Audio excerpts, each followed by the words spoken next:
Hello friends, मैं अनुराग आप लोगों का स्वागत करता हूं आपके अपने YouTube channel Arth academy with Anurag में। हिस्ट्री का मैंने एक पार्ट अपलोड कर दिया है अपने चैनल पे और उसमें मैंने सिंधु सभ्यता पढ़ा दी है। ठीक है, सिंधु सभ्यता के जितने भी इंपॉर्टेंट क्वेश्चन थे, जो भी फिगर वाइज मुझे समझाना था, मैंने सारा कुछ उसमें बता दिया है। अब सिंधु सभ्यता के बाद जो नवीन सभ्यता का विकास होता है वो है आपकी वैदिक सभ्यता। ये यहाँ पे ठीक है, वो वैदिक सभ्यता। आज मैं वैदिक सभ्यता आपको पढ़ाने वाला हूँ। वैदिक सभ्यता में पूर्व वैदिक काल, ठीक है, ऋग वैदिक काल भी कहते हैं इसको, पूर्व वैदिक काल 1500 से 1000 बीसी के बीच में आता है। और उसके बाद ये मैंने यहाँ पे मेंशन किया हुआ है उत्तर वैदिक काल 1000 से 600। अर्थात पूर्व वैदिक काल और उत्तर वैदिक काल को जब मिला दिया जाता है तब आपका वैदिक सभ्यता पूरा 1500 ईसा पूर्व से 600 ईसा पूर्व के बीच में वैदिक सभ्यता आ जाती है। ठीक है ना।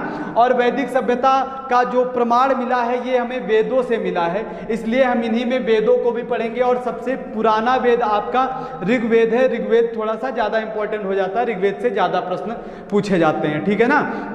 तो ये कुछ आर्यों से रिलेटेड आर्य आए थे। आर्य कहाँ से आए थे? ठीक है ना, आर्यों से भी आर्य वैदिक सभ्यता भी इसको कहते हैं, क्योंकि आर्य आए थे तभी आर्यों से ही वैदिक सभ्यता की खोज हुई थी, तो इसलिए इसको आर्य वैदिक सभ्यता भी कहते हैं, ऋग वैदिक सभ्यता भी कहते हैं। ठीक है ना। तो पूर्व वैदिक सभ्यता, पूर्व वैदिक काल और उत्तर वैदिक काल मिला करके आपकी वैदिक सभ्यता बनती है। आर्यों से कुछ क्वेश्चन आते हैं, यहाँ पे मैंने आर्यों से जो भी क्वेश्चन आते हैं परीक्षा में पूछे जाते हैं वो मैंने लिए हैं। जब ये क्वेश्चन कंप्लीट करने के बाद तुरंत इसी वीडियो में मैं आपको वेद पढ़ा दूंगा, जितने भी वेद हैं। ठीक है, ऋग्वेद, यजुर्वेद, सामवेद, अथर्ववेद, चारों वेद मैं बता दूंगा किसका कौन सा ब्राह्मण ग्रंथ है। जितने भी इंपॉर्टेंट क्वेश्चन होंगे मैं इसी वीडियो में करवा रहा हूं। तो बिना टाइम वेस्ट किए वीडियो को स्टार्ट करते हैं। देखते हैं पहला क्वेश्चन। ये आप याद कर लेना, वैदिक सभ्यता का जो काल है 1500 ईसा पूर्व से 600 ईसा पूर्व तक है। ठीक है ना। तो नेक्स्ट चलते हैं। पहला क्वेश्चन है, कह रहा आर्य भारत में कहां से आए थे? तो आर्य भारत में कहां से आए थे भैया? आर्य भारत में मध्य एशिया से आए थे। आर्य भारत में मध्य एशिया से आए थे। आर्यों की भाषा क्या थी? लैंग्वेज की अगर बात करें, आर्य किस भाषा में बातचीत करते थे, तो आर्यों की भाषा जो थी वो संस्कृत थी। ठीक है ना, आर्यों की भाषा संस्कृत थी। आर्य सर्वप्रथम कहाँ बसे थे? जब आए थे मध्य एशिया से आए थे आर्य, तो आकर के कहाँ पर बसे थे? तो अपने भारत की अगर बात करें तो भारत में ये पंजाब राज्य में आकर के बसे थे। ठीक है ना। नेक्स्ट अगर बात करें हम क्वेश्चन की, कह रहा आर्यों ने सर्वप्रथम किस धातु की खोज की थी? पीछे भी आप पढ़ के आ चुके हैं। क्या पढ़ा है भैया? सिंधु सभ्यता में आप लोगों ने पढ़ा होगा किस धातु की उन लोगों को जानकारी नहीं थी, या फिर और किस धातु की खोज उन्होंने करी थी। पिछली वीडियो में आप जाकर के देख लेना। ठीक है ना, उसका क्वेश्चन मैं कमेंट बॉक्स पे चाहूंगा। ठीक है ना। तो कह रहा आर्यों ने सर्वप्रथम किस धातु की खोज करी थी? तो आर्यों ने लोहे धातु की खोज करी थी। आर्यों ने किसकी खोज करी थी? लोहा धातु की खोज करी थी। नेक्स्ट है, आर्य जो प्रशासन करते थे, उनके यहाँ की जो प्रशासन व्यवस्था थी उसका आरोही क्रम। कह रहा है आरोही क्रम क्या होता है? आरोही क्रम होता क्या है ये मैंने बेसिक मैथ में बताया हुआ है। छोटे से बड़ा होता है कि बड़े से छोटा होता है, फिर भी मैं यहाँ पे बता देता हूँ। आरोही क्रम जो होता है आपका छोटे से बड़े की ओर होता है। तो अर्थात प्रशासनिक इकाई का आरोही क्रम, जो सबसे छोटा वहां की छोटी प्रशासनिक इकाई थी वो क्या थी? कुल। ठीक है, कुल। फिर कुल से बड़ा क्या हो जाएगा? कुल मिल करके क्या बनता था आपका? ग्राम। ठीक है, कुल मिल करके ग्राम, और फिर ग्राम मिल करके आपका विस बनता था। विस, ये है विस। कुल मिल करके ग्राम, और ग्राम से बड़ा क्या हो जाता? ग्राम। जब कई ग्राम मिल जाते थे तो एक विस का निर्माण करते थे।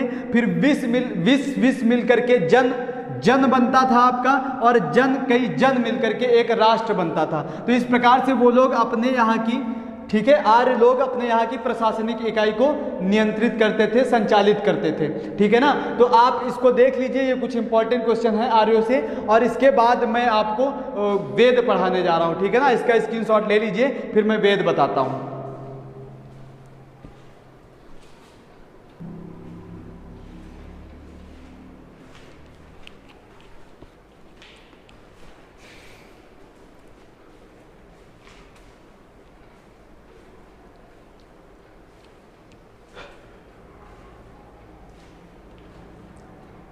आर्यों से रिलेटेड क्वेश्चन देखने के बाद अब हम लोग वेद देखेंगे, वेदों की तरफ चलते हैं।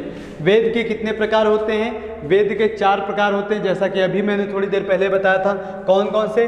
ऋग्वेद, यजुर्वेद, सामवेद, अथर्ववेद। तो सबसे पहला ऋग्वेद मैंने पहले नंबर पे लिया है, तो ऋग्वेद की बात करते हैं पहले, ठीक है ना। तो ऋग्वेद से कुछ ऑब्जेक्टिव टाइप के मैंने प्रश्न लिए हुए हैं और ये इंपॉर्टेंट हैं, जो परीक्षा की दृष्टिकोण से अगर देखा जाए तो मोस्ट इंपॉर्टेंट क्वेश्चन होंगे, ठीक है ना। मैंने ज़्यादा कुछ नहीं लिया हुआ है, लिमिटेड लिया हुआ है जो इंपॉर्टेंट है, ठीक है ना। तो ठीक है, देखते हैं पहला क्वेश्चन क्या है। हिंदू धर्म का सबसे प्राचीनतम वेद, प्राचीनतम सबसे पुराना वेद कौन सा है? प्राचीनतम वेद है हिंदू धर्म के। अगर वेद की बात करें तो सबसे प्राचीनतम वेद क्या है? ऋग्वेद, क्योंकि मैंने अभी पीछे बताया है, इसीलिए पूर्व वैदिक काल को ऋग्वैदिक काल भी कहा जाता है, ठीक है ना, इसीलिए मैंने पीछे भी आपको बताया। तो हिंदू धर्म का सबसे प्राचीनतम वेद कौन सा हो जाएगा भैया? ऋग्वेद हो जाएगा सबसे प्राचीनतम वेद, ऋग्वेद, ठीक। अब दूसरा क्वेश्चन देखते हैं, ऋग्वेद का ब्राह्मण ग्रंथ क्या है? तो ब्राह्मण ग्रंथ ऋग्वेद का क्या है? ब्राह्मण ग्रंथ ऋग्वेद का है ऐतरीय कौशितकीय, ऐतरीय कौशितकीय, ठीक है, कौशितकीय, ऐतरीय कौशितकीय क्या हो जाएगा? ऋग्वेद का ब्राह्मण ग्रंथ हो जाएगा, ठीक है। अब ऋग्वेद का उपवेद, अब ऋग्वेद के उपवेद की बात करें तो ऋग्वेद का उपवेद क्या है? ऋग्वेद का उपवेद का मतलब ऋग्वेद में क्या है कि चिकित्सा की बहुत ज़्यादा जानकारी हमको ऋग्वेद से मिली है, ठीक है ना। तो चिकित्सा उपवेद को हम चिकित्सा शास्त्र भी कह सकते हैं कि इसका उपवेद जो है क्या है? चिकित्सा शास्त्र, चिकित्सा शास्त्र, या फिर आप आयुर्वेद कह सकते हैं, चिकित्सा शास्त्र या फिर आयुर्वेद। इसका जो उपवेद है आयुर्वेद या फिर चिकित्सा शास्त्र भी इसको कहा जाता है, ठीक है ना, ऋग्वेद का जो उपवेद आता है। अब ऋग्वेद के रचयिता की बात करते हैं कि ऋग्वेद की रचना किसने करी थी, ठीक है। तो ऋग्वेद के रचयिता आपके हो जाते हैं विश्वामित्र जी, विश्वामित्र ऋग्वेद के रचयिता हैं, विश्वामित्र। नेक्स्ट क्वेश्चन है, ऋग्वेद में कितने मंडल हैं, ठीक है। तो ऋग्वेद में कितने मंडल हैं भैया? ऋग्वेद में 10 मंडल हैं, ऋग्वेद में 10 मंडल है। उसके बाद कह रहा है ऋग्वेद में कितने श्लोक हैं? सूक्त कहते हैं, सूक्त कभी कभी मिल जाएगा आपको, सूक्त श्लोकों को ही कहते हैं, ठीक है ना। कितने श्लोक हैं? कितने श्लोक हैं? ये थोड़ा सा ये वाला बना लेना, ठीक है ना। कितने श्लोक हैं ऋग्वेद में? कितने श्लोक हैं? तो कितने श्लोक हैं ऋग्वेद में? कितने हैं? 1028। और मंत्र कितने हैं? 10,462, 10,464 की 62 ही, 62 ही, 10,462, ठीक। नेक्स्ट है आपका ऋग्वेद में कितने श्लोक हैं या फिर सूक्त या फिर श्लोक हैं, ठीक है। तो कितने हो जाएंगे भैया? 1028, ठीक है। 1028 क्या है भैया? श्लोक हैं, 1028 श्लोक हैं। नेक्स्ट है आपका ऋग्वेद में कितने मंत्र एवं ऋचाएं हैं, ठीक है। मंत्र ऋचाएं कितनी है ऋग्वेद में? तो 10,462, 10,462 मंत्र हैं इसमें ऋग्वेद में, ठीक है। ऑब्जेक्टिव टाइप से क्वेश्चन है, इतने से ही आपको मिलेगा, देख लेना चाहे कोई भी एग्जाम दे करके। शूद्र शब्द का प्रयोग ऋग्वेद के किस मंडल में है? शूद्र शब्द का प्रयोग ऋग्वेद के जो ये 10 मंडल हैं, इनमें से किस मंडल में शूद्र शब्द का प्रयोग किया गया है? तो शूद्र शब्द का प्रयोग किस मंडल में किया गया भैया? 10वें मंडल में, 10वें मंडल में, ठीक है, 10वें मंडल में किया गया है। नेक्स्ट है आपका दास राग युद्ध का वर्णन किस मंडल में है? तो दास राग युद्ध का वर्णन ये जो 10 मंडल है आपके 10 मंडल में 7वें मंडल में किया गया, 7वें मंडल में, ठीक है। दास राग युद्ध का वर्णन किस मंडल में है? 7वें मंडल में। नेक्स्ट आ जाता है आपका दास राग युद्ध किस नदी के किनारे लड़ा गया था? अभी तो हमने बात कर ली कि दास राग युद्ध किस मंडल में है, तो 7वें मंडल में है। अब दास राग युद्ध किस नदी के किनारे लड़ा गया? तो किस नदी के किनारे लड़ा गया था भैया? पुरुषड़ी नदी के किनारे। कौन सी थी? पुरुषड़ी नदी, पुरुषड़ी नदी, या फिर रावी नदी भी कह सकते हो आप, पुरुषड़ी नदी या फिर रावी नदी, ठीक है ना। रावी नदी को पुरुषणी के नाम से भी जाना जाता है। आपको ये दोनों ऑप्शन में से कोई भी ऑप्शन मिल सकता है, ठीक है ना। नेक्स्ट है आपका गायत्री मंत्र, सत्यम शिवम सुंदरम असतो मां सद्गमय किस वेद से लिए गए हैं। तो ये तो आप ऐसे भी कर सकते हो, अभी याद आएगा क्योंकि मैं ऋग्वेद करवा रहा हूँ, लेकिन जब याद नहीं करोगे तो ऐसे भूल जाएगा। तो ये जो इसमें से ये ऐसा क्वेश्चन नहीं आएगा, आपसे ऐसा पूछ लेगा, एक क्वेश्चन पूछ लेगा कि बताइए भैया गायत्री मंत्र का उल्लेख किस वेद में है, या फिर पूछ लेगा सत्यम शिवम सुंदरम का उल्लेख किस वेद में है, या फिर पूछ लेगा असतो मां सद्गमय का उल्लेख किस वेद में है। तो तीनों किस वेद में है भैया, ऋग्वेद में, ठीक है, तीनों आपके ऋग्वेद में है। नेक्स्ट आपका आता है गायत्री मंत्र में किसकी उपासना की गई है। तो जैसे आपने पीछे पढ़ा होगा, पीछे एक सिंधु सभ्यता में कि सिंधु सभ्यता की लोग किसकी उपासना करते थे, मातृ देवी की उपासना करते थे, वैसे ही गायत्री मंत्र में किसकी उपासना की गई है, तो गायत्री मंत्र में सूर्य देव की उपासना की गई है, ठीक है ना, सूर्य की उपासना की गई है। नेक्स्ट क्वेश्चन क्या है, ऋग्वेद में इंद्र को क्या कहा जाता था। तो ऋग्वेद में इंद्र को क्या कहा जाता था भैया, जैसे दो क्वेश्चन है यहाँ पे। अब यहाँ पे क्या गया, ऋग्वेद में अघन्या शब्द किसके लिए यूज हुआ है, अघन्या, ठीक है। और ऋग्वेद में इंद्र को क्या कहा जाता था, पुरंदर कहा जाता था, ठीक है, पुरंदर, पुरंदर कहा जाता था ऋग्वेद में इंद्र को, पुरंदर। नेक्स्ट है आपका ऋग्वेद में अघन्या शब्द का प्रयोग किसके लिए हुआ है। तो अघन्या शब्द का प्रयोग ऋग्वेद में किसके लिए हुआ है भैया, गाय के लिए। गाय को ऋग्वेद में क्या कहा जाता था, अघन्या, ठीक है, गाय, काऊ। नेक्स्ट है आपका ऋग्वेद की सबसे पवित्र नदी कौन सी है, अर्थात ऋग्वेद के अनुसार अगर वेद को आप एनालिसिस करेंगे, पढ़ेंगे, तो उस वेद के अनुसार सबसे पवित्र नदी किसको माना गया है, तो सरस्वती नदी को सबसे पवित्र नदी माना गया है, सरस्वती, ठीक है, सरस्वती नदी को सबसे पवित्र नदी माना गया है। ये ऋग्वेद आपका कंप्लीट हो गया है। ऋग्वेद से इतने प्रश्न मैंने लिए हैं, आप इसका स्क्रीनशॉट ले लो, फिर उसके बाद मैं यजुर्वेद करवा रहा हूँ।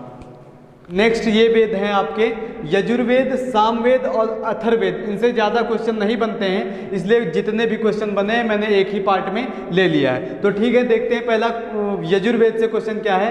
कह रहा है यजुर्वेद का ब्राह्मण ग्रंथ क्या है। जैसे अभी हमने पीछे पढ़ा ऋग्वेद का ब्राह्मण ग्रंथ क्या था, वैसे ही आप पढ़ेंगे यजुर्वेद का ब्राह्मण ग्रंथ क्या है। तो यजुर्वेद का ब्राह्मण ग्रंथ क्या है भैया, तैतरेय शतपथ, तैतरीय शतपथ, ठीक है। और उसके बाद यजुर्वेद का उपवेद क्या है। तो जैसे ये पीछे आप जैसे पढ़ के आ रहे हैं, सेम टू सेम वही प्रोसीजर चल रहा है। तो यजुर्वेद का उपवेद क्या है भैया,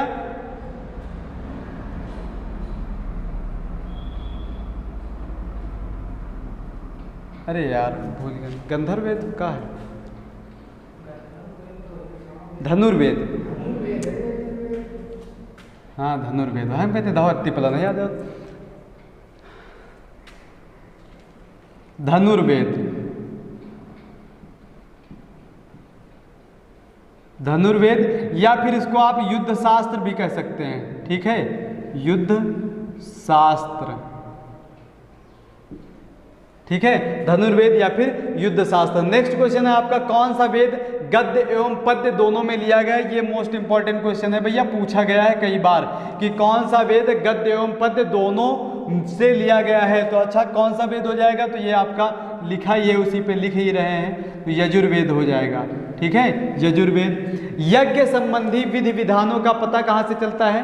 तो यज्ञ संबंधी जितने विधि विधान होते हैं कि कैसे यज्ञ वगैरह कराए जाएंगे, तो विधि विधानों का पता हमको कहाँ से मिलता है, यजुर्वेद से मिलता है, ठीक है, यजुर्वेद, ठीक है। अब आगे चलते हैं, कह रहा सामवेद का ब्राह्मण ग्रंथ क्या है। तो सामवेद का ब्राह्मण ग्रंथ जैसे इसका ब्राह्मण ग्रंथ इसका, फिर वैसे ही सबका ब्राह्मण ग्रंथ सबका उपवेद मिलेगा, ठीक है ना। तो सामवेद का ब्राह्मण ग्रंथ क्या हो जाएगा भैया, पंचविश खड़विश जैमिनी, पंचविश खड़विश जैमिनी, पंचविश खड़विश जैमिनी, इसका भैया सामवेद का ब्राह्मण ग्रंथ है, ठीक है ना। और सामवेद का उपवेद क्या है, सामवेद संगीत से रिलेटेड है, ठीक है ना। तो संगीत से रिलेटेड है तो इसको हम कह सकते हैं कि इसका जो उपवेद हो जाएगा क्या हो जाएगा, संगीत शास्त्र हो जाएगा, संगीत शास्त्र, ठीक है ना। सामवेद का उपवेद संगीत शास्त्र है। नेक्स्ट है भारतीय संगीत का जनक किस वेद को कहा जाता है। तो भारतीय संगीत, जब जैसे आपको बताया मैंने कि संगीत की काफ़ी जानकारी हमको सामवेद से मिलती है, तो भारतीय संगीत का जनक किस वेद को कहा जाएगा, सामवेद को कहा जाएगा, ठीक है। भारतीय संगीत का जनक किसे कहते हैं, किस वेद को कहते हैं, सामवेद को। इसके पाठकर्ता को क्या कहते हैं, अर्थात जो इसका पाठ करता है, जो पढ़ता है इसको, तो उसको क्या कहते हैं, तो उसको भैया उद्रात्र कहते हैं, उद्रात्र, ठीक है, उद्रात्र कहते हैं। नेक्स्ट है आपका किस वेद का संकलन ऋग्वेद पर आधारित है। ये भी आपका इंपॉर्टेंट क्वेश्चन है कि ऋग्वेद पर आधारित, ऋग्वेद से रिलेटेड कौन सा वेद है या फिर ऋग्वेद पर कौन सा वेद आधारित है। तो ऋग्वेद से कौन सा वेद आधारित है भैया, यही आपका है सामवेद, ठीक है ना। सामवेद ऋग्वेद पर आधारित है, ठीक है। नेक्स्ट आ जाता है आपका अथर्ववेद। अथर्ववेद में जादू टोना काफ़ी चीज़ें मिलती हैं। अथर्ववेद अगर आप पढ़ोगे तो जादू टोना वगैरह के जो भी हैं उस पर लिखित प्रमाण मिले हैं, ठीक है ना। तो अथर्ववेद का ब्राह्मण ग्रंथ क्या हो जाएगा, तो अथर्ववेद का ब्राह्मण ग्रंथ है भैया आपका गोपथ, ठीक है। और अथर्ववेद का उपवेद क्या हो जाएगा, तो अथर्ववेद का उपवेद क्या होता है भैया, शिल्पवेद,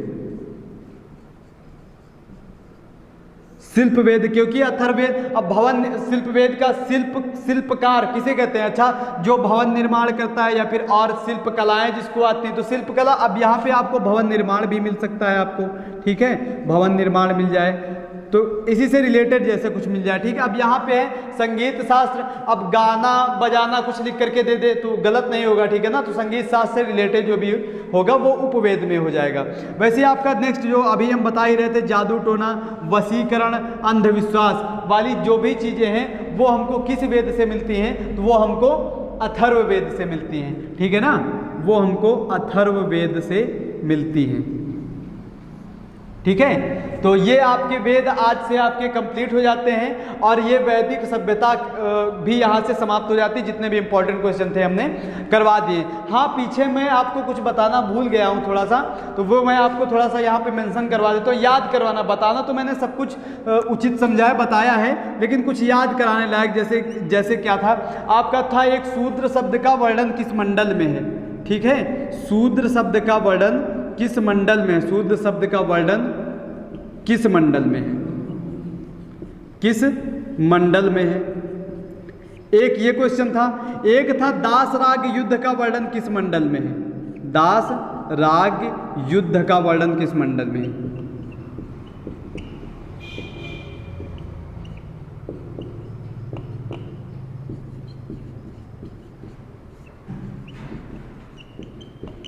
तो दास राग युद्ध का ये क्वेश्चन मैंने करवाया है, ठीक है, जस्ट अभी पीछे करवा के आ रहा हूं आपको। तो आप अगर बताओ शूद्र शब्द का वर्णन किस मंडल में है, तो भैया मैंने करवाया है 10वें मंडल में। किसमें, 10वें मंडल में। और दास राग युद्ध का वर्णन किस मंडल में है भैया, 7वें मंडल में, ठीक है। तो ये मैंने थोड़ा सा याद करने के लिए कि को रिलेट करके अगर आप याद करेंगे तो थोड़ा सा याद रहेगा। तो शूद्र शब्द अगर देखो आप, शूद्र शब्द, तो शूद्र लास्ट वाला इसका अगर वर्ड लें शूद्र, तो लास्ट वाला अगर आप वर्ड ले रहे हो तो यहां से हमको दा मिल रहा है ना, दा, तो दा से कौन सा मंडल हो जाएगा भैया, 10वां मंडल। देखो यहां पर भी हमको पहला वर्ड जो मिल रहा है दा मिल रहा है, तो दा से दा को हम मिला देंगे तो ये आपका अगर शूद्र शब्द का वर्णन किस मंडल में पूछा जाएगा तो 10वें मंडल में हो जाएगा, ठीक है। और आगे अगर आपसे बात करता है दास राग युद्ध का वर्णन किस मंडल में है, तो इसमें हमको क्या मिल रहा है भैया, सा मिल रहा है। ये रिलेट करना हम पहले याद था कि बता देंगे, फिर बाद में भूल गए। तो दास राग युद्ध का वर्णन किस मंडल में है भैया, देखो सा से सा मिला देंगे तो यहाँ पे क्या हो जाएगा, 7वें मंडल में। तो ये को रिलेट करके आप अगर याद करेंगे तो ज़्यादा दिन तक चीज़ें याद रहती हैं। तो ठीक है, आप इसका स्क्रीनशॉट ले लीजिए और मिलता हूँ मैं एक नेक्स्ट वीडियो में। तब तक के लिए जय हिंद, जय भारत।